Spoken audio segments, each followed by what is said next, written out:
Our first speaker this evening, in her speech titled, "Why Toastmasters?"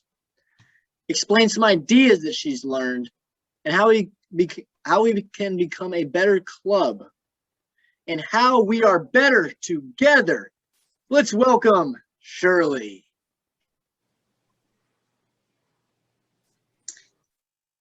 Have you ever gone online to purchase something? Amazon, anything? Have you ever looked at the reviews? Well, I did the other day and I saw an item. Oh my gosh, it had 5 points. One person did the review. Do you look at how many actually give you their opinion? How about surveys online? Do you do them? Do you take time? Is there a reason to do that? How about a test in school? You know, how do you know where you stand if you don't do the test or a survey? Have you ever done a survey on a presenter? Sometimes you think it's a waste of time, but it's like an evaluation. You can get all kinds of feedback, and evaluation's only done by one person. What about the rest of the club? So tonight I did a little research and I'm going to present to you something that Andy had started this last week, a survey. Each year, Toastmasters ask our club to do moments of truth. And what is that?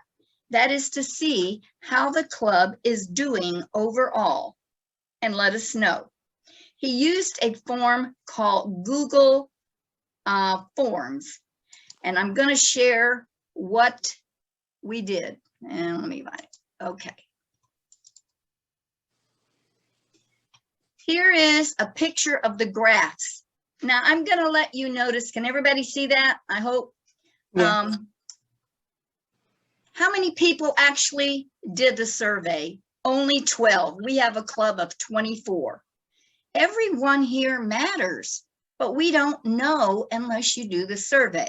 So I'm going to show you this, but it's only the response of 12 people. So here we are. Are you ready? Are you willing to be a protege? Will you be willing to be mentored? I'm not going to take a long time on this, but I would like to show you the charts and the responses.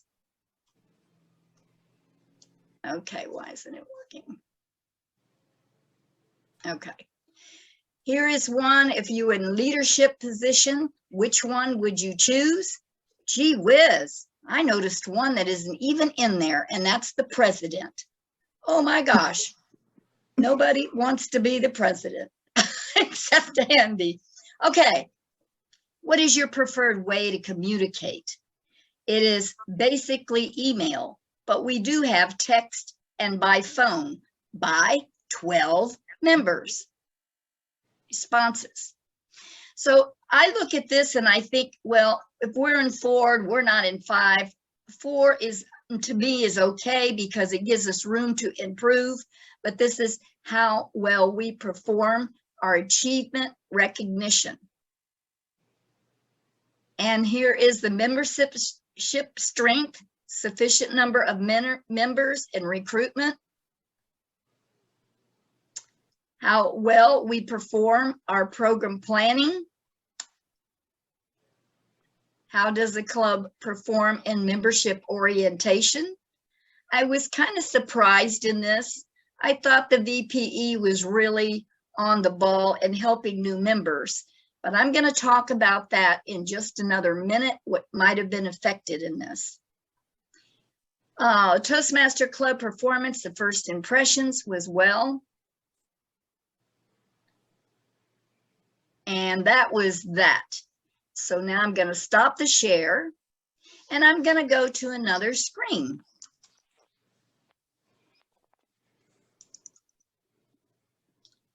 Okay, let me go up here to this. Does everybody see that well? Okay. So why do we do Toastmasters? I mean, why? Do you have a why? Why are you here? So every year we do moments of truth, and this is a form. Any of these forms that I'm showing you, you're welcome to have. I can send them to you either in PDF or however you want to see them. So if you're interested, please see me. But this is the form that we go by for Toastmasters International. We also have a club success form. Okay, what are the features of Toastmasters? We have many features, and I'm going overboard, so I'm going to go through this really quick. Benefits, we have lots of benefits.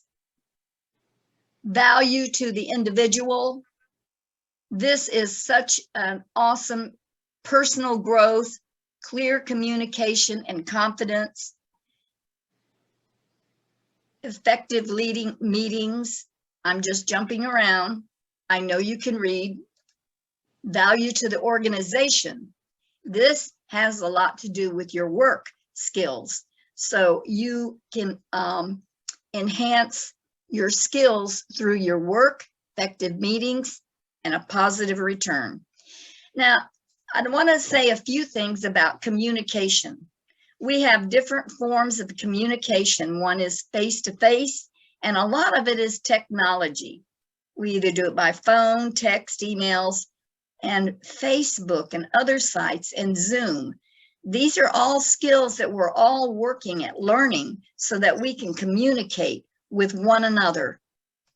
Now, emails, there's some pros and cons to emails. So if you don't opt in with Toastmasters International or Carolwood, you're not going to get the information. If you think you're getting too many emails, which I've heard some people say, you can just let someone know and maybe they'll work around it, or maybe we can find a way to put the address in it. But emails is really our main way of sharing with you. So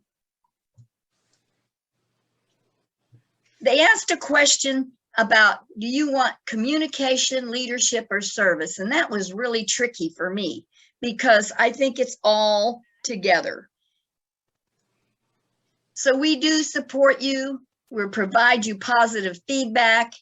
We want to offer you a friendly atmosphere and give you opportunities to help others and to make this a rewarding experience. And I want to end with coming together is the beginning, keeping together is progress, but working together is success. Mr. Toastmaster. Thank you, Madam General Evaluator. I appreciate it. Good evening, fellow Toastmasters and distinguished guests. Shirley, thank you for the opportunity to be your evaluator this evening. I want to begin by saying you led with a question. I personally think that's always a good idea for two reasons. People, as a general rule, and this has nothing to do with age, this has everything to do with us as people. As adults, I would hope that our attention span is a little bit longer than that of our younger counterparts, but people go on many vacations. We don't mean to, we don't plan it, it just happens. Sometimes you find yourself on a mini vacation and you don't even know how you got there. So a question is a great way to start, because no matter where you are, if you're on a mini vacation, immediately that pulls the audience in their mind to start answering that question. Whether they actually get called on to answer the question or not, it's just something that we will generally do. So leading with a question, excellent idea, because it forces us to stop and consider what it is that you are saying. So that's a great way to pull them in immediately. If you were writing an essay, that would be your hook. And I think that's an excellent hook.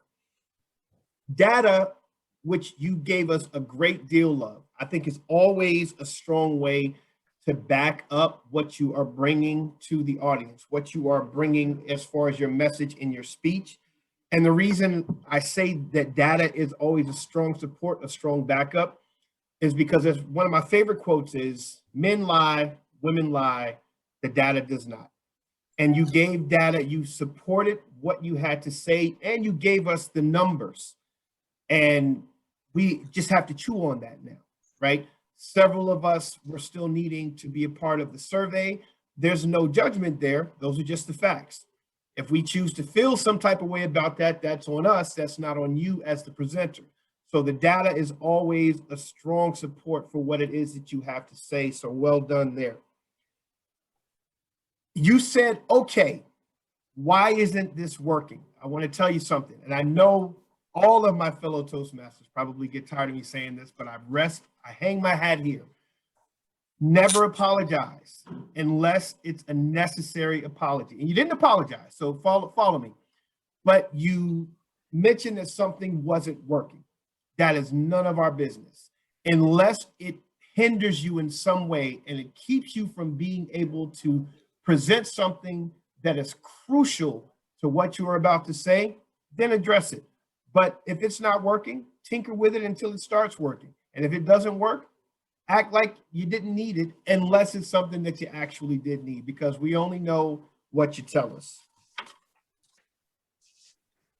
Also, be mindful. You didn't do this the entire time, but be mindful of reading your slides verbatim. You only did it a couple times. It wasn't the entire time, but we all have the ability to read. Leave that to us. That's not your responsibility to read the slides to us. Let it be your keyword outline. Let us take what we'll take from it, and then you keep it moving. I want to end by saying just phenomenal information. It was all, whether you're a current member or a brand new member or a member to be, that was all phenomenal information. And I love when you do things like that, because I know I personally, even though I'm probably somewhere in the middle, I'm not quite a seasoned member, but I've been around a little bit, I always learn something. So thank you. Madam General Evaluator.